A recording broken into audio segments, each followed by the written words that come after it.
Hello students, I am Jiten Kumar Pandey and once again all of you are welcome in my e-learning class.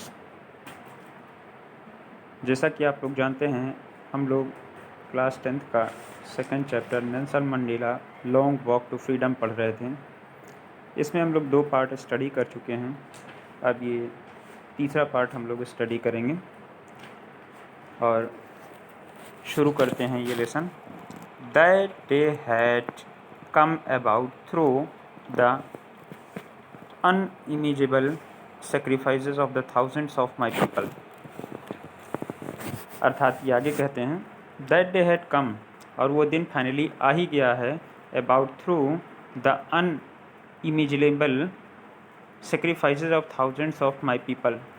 हमारे हज़ारों लोगों के unimaginable sacrifices की वजह से ये दिन आ गया है, और वो पीपल ऐसे पीपल हैं whose suffering and courage can never be counted or repaid.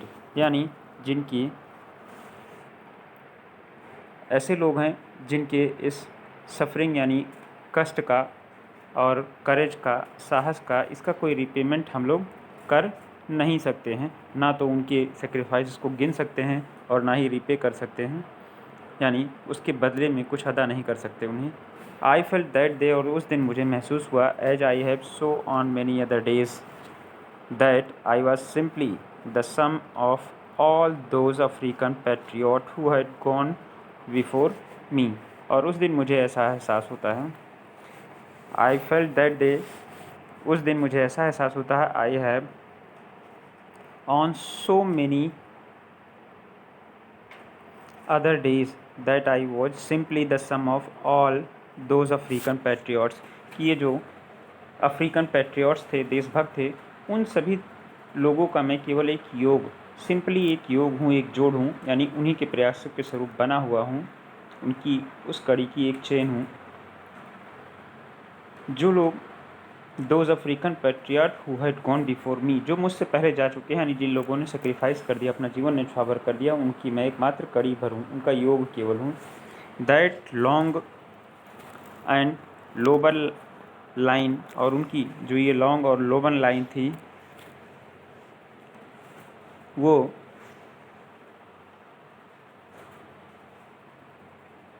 That long and noble line indeed, अब वो ख़त्म हो गई है, now begin again with me, और वो दोबारा शुरू हो रही है मुझसे। अर्थात कहने का मतलब ये, जो अभी तक आज़ादी के पहले तक अपार्थन की लाइन थी वो ख़त्म हो गई है, वो संघर्ष ख़त्म हुआ है, और मुझ से यानी एज ए राष्ट्रपति दूसरी तरीके से दूसरी पारी की शुरुआत हुई है, यानी दूसरे तरीके से अब देशभक्ति होगी। यानी अभी तक हम अपने देश के लोगों के लिए कुछ करने के लिए पैट्रियट के रूप में लड़ाई कर रहे थे, देशभक्त के रूप में, और अब एक स्वतंत्र राज्य के स्वतंत्र नागरिक बनकर फिर देशभक्ति का दीप जलाएंगे। दैट लॉन्ग एंड लोबेंटाइन ended and began and now begin again with me, मुझसे फिर से शुरुआत हो रही है। आई वॉज पेन्ड, और मुझे इस बात का कष्ट था, that I was not able to thank them, कि मैं उन सभी लोगों को कभी थैंक भी नहीं कर पाया, and they we are not able to see, और ना ही वो लोग ये देखने के लायक हैं, व्हाट देयर सेक्रीफाइसेस हैड व्रॉट, कि क्या उनके सेक्रीफाइस लेकर आया है, कौन सी उपलब्धि लेकर आया है, ये भी वो देखने के लिए बचे नहीं, अर्थात उन्होंने अपना जीवन न्यौछावर कर दिया देश के लिए। आगे देखते हैं, the policy of apartheid created a deep and lasting wound in my country and my people. ये जो अपार्थाइड का नीति थी, पॉलिसी थी, उसने, यानी रंगभेद की जो नीति थी, उसने एक गहरा और लास्टिंग, लंबे समय तक टिके रहना, वुंड मीन्स घाव दे दिया है मेरे देश को और मेरे देश के लोगों को। All of us will spend many times, all of us will spend many years, हम लोग मैनी ईयर्स स्पेंड करेंगे इसके लिए, इफ़ नॉट जनरेशंस, हो सकता है कि यद्यपि हम पीढ़ियाँ ना इसके पीछे बर्बाद करें, पीढ़ियाँ ना लगें, लेकिन वर्षों लग जाएंगे किस काम में, recovering from that profound heart, profound means गहरा, और ये जो गहरा घाव है, गहरी चोट है रंगभेद की, नस्ल भेद की, इससे निकलने में हमें यद्यपि पीढ़ियाँ ना लगें, फिर भी वर्षों लग जाएंगे। बट लेकिन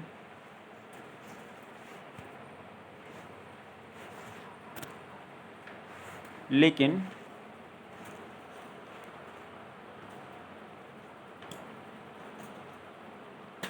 But the decade of operations and brutally had another unintended effect. Unintended अनायास ही इफेक्ट प्रयास सॉरी इफेक्ट प्रभाव हुआ, यानी कि अभी तक जब हम लोग गुलाम थे, रंगभेद की नीति थी, उस समय जो decade of the operations, decade means दशक, 10 वर्ष के समय को डिकेड बोलते हैं, दशक बोलते हैं, ऑफ द ऑपरेशंस और उत्पीड़न के जो दशक थे, कई दशक थे, उन दशकों में ऑपरेशन के ब्रूटली और निर्ममता के जो दशक थे, उसकी वजह से हैड अनदर एक दूसरा अनइंटेंडेड इफेक्ट, एक अवांछित प्रभाव पड़ा, और वो क्या था? And that was the produced Oliver Thoms, यानी उसने प्रोड्यूस किया, उत्पादित कर दिया कुछ बड़े देशभक्तों को, जिनका नाम वो गिना रहे हैं। कह रहे हैं कौन कौन हुआ, नीचे आप फिगर भी देख रहे हैं, जिसमें और इन्हीं उत्पीड़न के वर्षों ने और इन्हीं निर्ममता ने ऐसे लोगों को इस भूमि पर जन्म दिया, जिनमें ओलिवर थॉम्स, Walter Sisulu, the chief Luthuli, और सॉरी थोड़ा नीचे हो गया,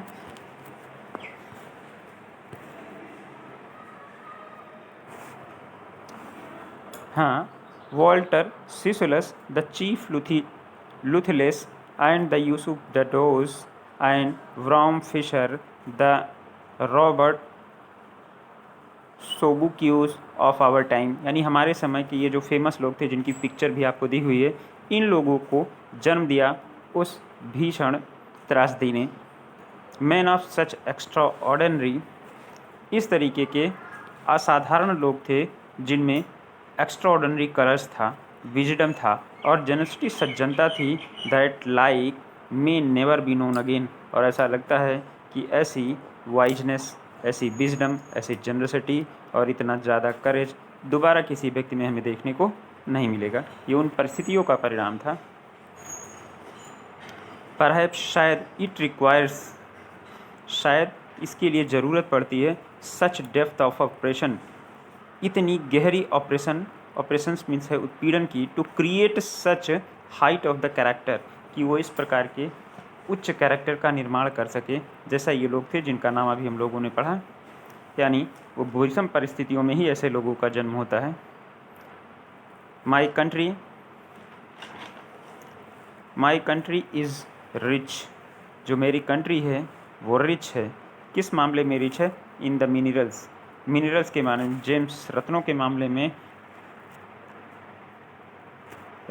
मामले में और जेम्स के मामले में मेरा देश क्या है? रिच है। Minerals and James that lies beneath it's soil, जो उसके ज़मीन के नीचे पड़ा, उन्हीं खनिज तत्वों की बात कर रहे हैं। जैसे आपको पता है साउथ अफ्रीका में सोने की खान और डायमंड की खान, ऐसे कई खाने हैं। तो कह रहे सब नीचे ज़मीन में दबे हुए हैं। But I have always known, लेकिन मैं सदैव से यह जानता हूँ, that it greatest wealth is it's people, कि इसकी ग्रेटेस्ट जो वेल्थ है, धन है, वो पीपल हैं। फाइनर and truer the purest diamond, और यही लोग उसके फाइनेस्ट और प्योर डायमंड हैं, यानी व्यक्ति की हैं, ना कि वो सोना चांदी या मिनरल्स जो भी उसके ज़मीन के नीचे से निकलते हैं। It is from these comrades in the struggle, और ये उस यहाँ कॉमरेड्स मीन्स साथी, इट इज़ फॉर्म, और यह बना है, दीज कॉमरेड्स, उन कॉमरेड्स से बना, उन साथियों से बना, इन द स्ट्रगल, जो संघर्ष में हमारे साथ थे, that I learn to meaning of courage, जिनसे मैंने मीनिंग ऑफ करेज सीखा, यानी करेज क्या होता है, ये चीज़ें मैंने उनसे सीखा। टाइम एंड अगेन, और समय के साथ एक बार पुनः, I have seen men and women risk and give their lifes for an idea, और समय के साथ मैंने कई बार, अगेन पुनः, दोबारा तिबारा, कई बार मैंने देखा, आई हैव सीन, मैं देख चुका हूँ कि मैन एंड वुमेन, हमारे देश के जो मैन थे, वुमेन थे, रिस्क लेते हैं, एंड गिव देयर लाइफ, और लाइफ भी दे देते हैं। किसके लिए? वो जोखम उठाते हैं और लाइफ देने को तैयार होते हैं, सेक्रीफाइस के लिए तैयार होते हैं, फॉर एन आइडिया, एक आइडिया के लिए, एक विचार के लिए कि हमारा देश भी स्वतंत्र होगा, तो उस समय काले गोरे का भेद खत्म होगा और सब लोग बराबर होंगे। यानी एक आइडिया के लिए, कल होगा कि नहीं होगा नहीं पता, लेकिन इस विचारधारा के लिए सब लोग अपनी जान देने के लिए तैयार थे। आई हैव सीन, मैं देख चुका हूँ, man stand up to attack and, I have seen man stand up to attacks and torture without breaking, showing a strength and resilience that defeats the imaginations।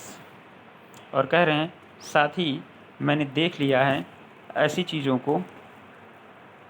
Relations का मतलब देखिए लिखा हुआ ability to deal with any kind of the hardship and recover from its effects, यानी किसी भी hardship मुश्किल से लड़ने की और उससे छूट पाने की, यानी लचीलापन होने की। तो कह रहे हैं I have seen stand up to attack, मैंने ऐसे लोगों को देखा है जो अटैक के लिए तैयार थे। एंड टॉर्टस यानी अत्याचार, विदाउट ब्रेकिंग, उस अत्याचार को बिना तोड़े ही उसको सहन करने के लिए तैयार थे। And showing a strength and resilience, ऐसी पावर दिखाते हैं, एंड रेलिसेंस लचीलापन दिखाते हैं, दैट डिफाइज द इमेजिनेशन, जो हमारी कल्पनाओं से परे है, यानी उन अत्याचारों को सहन करने की भी उनमें काफ़ी शक्ति थी। आई लर्न दैट करेज, और मैंने उस करेज से सीखा, was not the absence of fair. And I learn, मैंने सीखा है, that courage was not the absence of fear, कि जो करेज है वो एब्सेंस ऑफ फियर नहीं है, यानी डर का ना होना नहीं है। But the triumph over it, बल्कि उसके ऊपर ट्राइम्फ मीन्स विजय, ओवरकम करना, उस पर नियंत्रण पा लेना, उसको जीत लेना ही करेज है। The brave man is not, वह आदमी बहादुर नहीं होता है, who does not feel afraid, जो डरता नहीं है, डर महसूस नहीं करता है, बट लेकिन ही, वह व्यक्ति बहादुर है, who can cure that fear, जो अपने उस फियर को जीत लेता है। यानी डर सबको लगता है, लेकिन उस डर को जो जीत लेता है वो ब्रेव आदमी होता है, वो बहादुर होता है। अब आगे देखते हैं।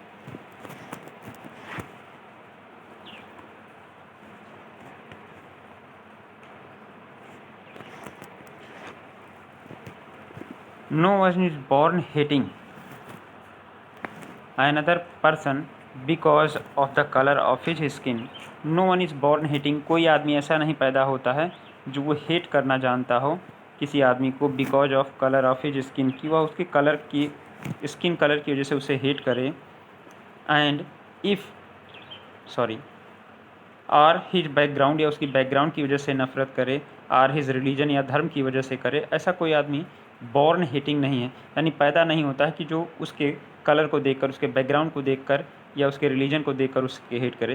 People must learn to hate, बल्कि लोग सीखते हैं, यानी उन्हें सिखाया जाता है हेट करना, कि इन लोगों से हेट करना है। एंड और साथ में वो ये भी कहते हैं कि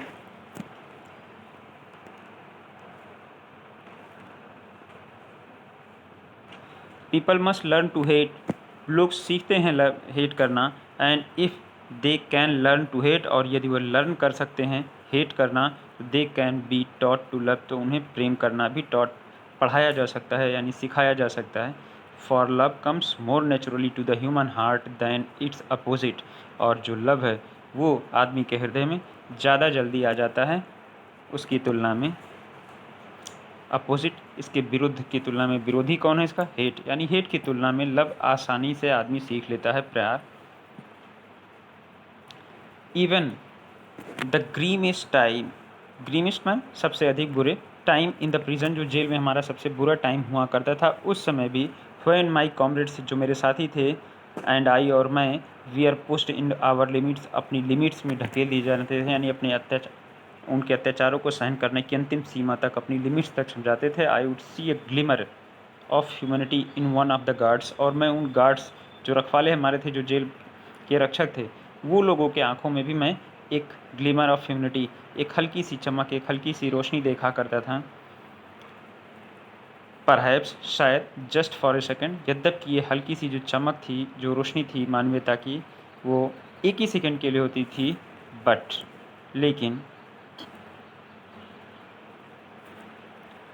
इतना सब होने के बावजूद, कह रहे हैं हालांकि वो एक ही सेकंड के लिए क्यों ना हो, जस्ट फॉर अ सेकंड, भले ही एक सेकंड के लिए हो, but it was enough to reassure me, लेकिन यह मुझे रीएश्योर करने के लिए काफ़ी था, एंड कीप मी गोइंग, और मुझे आगे बढ़ने के लिए, यानी मैं भी समझता था कि ये लोग मेरे साथ में हैं। Man's goodness is a flame, आदमी की जो गुडनेस है, अच्छाई है, वो एक फ्लेम है, एक आग है, लपट है, दैट कैन बी हिडन, जिसे छुपाया जा सकता है, बट नेवर एक्सटिंग्विश, लेकिन उसे बुझाया या ख़त्म नहीं किया जा सकता है। आगे चलते हैं। इन लाइफ और जीवन में every man has two obligations, हर आदमी की दो ऑब्लिगेशंस होते हैं। ऑब्लिगेशंस मीन्स उत्तरदायित्व, जिम्मेदारियाँ, कर्तव्य। कौन कौन से हैं? Obligations to his family, his parents, to his wife and children. यानी पहली वो ऑब्लिगेशन है जो उसके अपनी फैमिली के प्रति, अपने पेरेंट्स के प्रति, अपनी वाइफ के प्रति और बच्चों के प्रति है। यानी एक शब्द में अगर हम कहें तो पारिवारिक जिम्मेदारियां होती हैं, उनके प्रति उत्तरदायित्व होता है। और दूसरा, एंड ये दूसरा यहाँ से, he has an obligation to his people, उसके पास एक दूसरा ऑब्लिगेशन भी होता है, वह टू हिज पीपल, अपने लोगों के लिए, अपने देशवासियों के लिए, हिज कम्युनिटी के लिए, हिज कंट्री के लिए, यानी अपने देश के लिए, अपने समुदाय के लिए, अपने लोगों के लिए, अपने देशवासियों के लिए भी उसके प्रति कुछ कर्तव्य होते हैं। इन अ सिविल, एक सिविल एंड ह्यूमन सोसाइटी में क्या होता है? Each man is able to fulfil those obligations according to his own inclinations and ability. Inclinations का मतलब देखिए लिखा हुआ नेचुरल फैंसीज ऑफ बिहेवियर, यानी उसके स्वभाव में क्या है, यानी स्वभावगत विशेषता की वजह से वह ऐसा करता है। कह रहे हैं सोसाइटी में आदमी के दो तरीके के हो गए, आपने देखा। Each man is able to fulfil these obligations, और हर आदमी इन एब्लिगेशंस को पूरा करता है, एबल लायक होता है पूरा करने के लिए, according to his own inclinations and ability, अपनी योग्यता और क्षमता के अनुसार से, अपने स्वभाव के अनुसार से। कोई पारिवारिक जिम्मेदारियों को पहले पूरा करता है तो कोई देश के, यानी अपने स्वभाव के हिसाब से वो दोनों में से किसी न किसी जिम्मेदारी को पहले पूरा करता है। But in the country like the south Africa, लेकिन साउथ अफ्रीका जैसे देश में, इट वाज ऑलमोस्ट, और यह लगभग, इम्पॉसिबल फॉर अ मैन, एक आदमी के लिए असंभव था, of a man of my birth and colour to fulfil both of these obligations, those obligations. और मेरे जैसे कलर, मेरे जैसे रंग में, यानी ब्लैक कलर का आदमी पैदा होने पर, यानी अगर कोई काला रंग का है और मेरे जैसे जन्म लेता है, तो यह संभव है कि वो अपनी इन ऑब्लिगेशंस को पूरा कर पाए, अर्थात ना तो पारिवारिक जिम्मेदारियां पूरी कर पाता है और ना ही देश के प्रति। इन साउथ अफ्रीका में, a man of colour who attempt to live as a human being was punished and isolated. अगर साउथ अफ्रीका में कोई ब्लैक पर्सन है, यानी काले लोग हैं, हु अटेम्प्ट टू लिव, जो जीवित रहने का प्रयास करता है, यानी जीवन गुजारता है एज ए ह्यूमन, एक आदमी की तरीके से, वाज पनिश्ड एंड आइसोलेटेड, तो उसे पनिश कर दिया जाता है और अलग कर दिया जाता है। इन साउथ अफ्रीका में, a man who tried to fulfil his duty to his people was inevitably रिव्ड from his family and his home and was forced to live a life apart. और कह रहे हैं साउथ अफ्रीका में, a man who try to fulfil his duty, जो अपनी duty पूरा करना चाहता है, जो अपनी ड्यूटी पूरा करना चाहता है, कौन सी ड्यूटी पूरा करना चाहता है? Fulfil his duty to his people, अपने लोगों के प्रति, was inevitably रिव्ड from his family, तो उसे अपनी परिवार से दूर कर दिया जाता है, एंड हिज होम, अपने घर से दूर कर दिया जाता है, एंड वाज फोर्स, और उसे धकेल दिया जाता है, to live a life apart, एक अलग जीवन जीने के लिए, एक, यानी घर परिवार से दूर कर दिया जाता है। A twilight existence of the secrecy and rebellion, और उसे ऐसे ट्रीट किया जाता है जैसे उसने देश के प्रति विद्रोह कर दिया हो, रिबेलियन जैसे उसे बिहेव करते हैं। I did not in the beginning choose to place my people above my family, और ये साथ में कह रहे हैं, I did not in the beginning, और शुरुआत में मैं भी क्या नहीं कर सका था, डिड नॉट चुन नहीं सका था, to the place of my people, अपने लोगों का स्थान, यानी अपने देशवासियों का स्थान ऊपर नहीं कर सका था, एबव माई फैमिली, अपने परिवार से, यानी पहले मैं भी परिवार लेकर चलता था। But in attempting to serve my people, लेकिन अपने देशवासियों की सेवा करते समय, कोचिंग क्लासेस स्टार्ट करना चाहते हो? गूगल प्ले स्टोर से टीच मिनट ऐप डाउनलोड करो, बस। Simplistic solution for enabling tutors to interact with students in real time. India. और शुरुआत में मैं अपने परिवार को उससे ऊपर नहीं रख पाया था, but in attempting to serve my people, लेकिन अपने देशवासियों की सेवा करने के दौरान, I found that I was prevented from fulfilling my obligations as a son, a brother, and father, and a husband. और मैंने क्या पाया?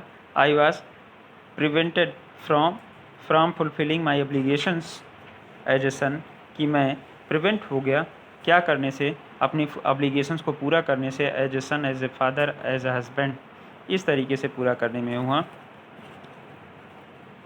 आज के वीडियो यहीं पर रोकते हैं और लास्ट सेक्शन हम लोग कल कंप्लीट करेंगे। Thank you.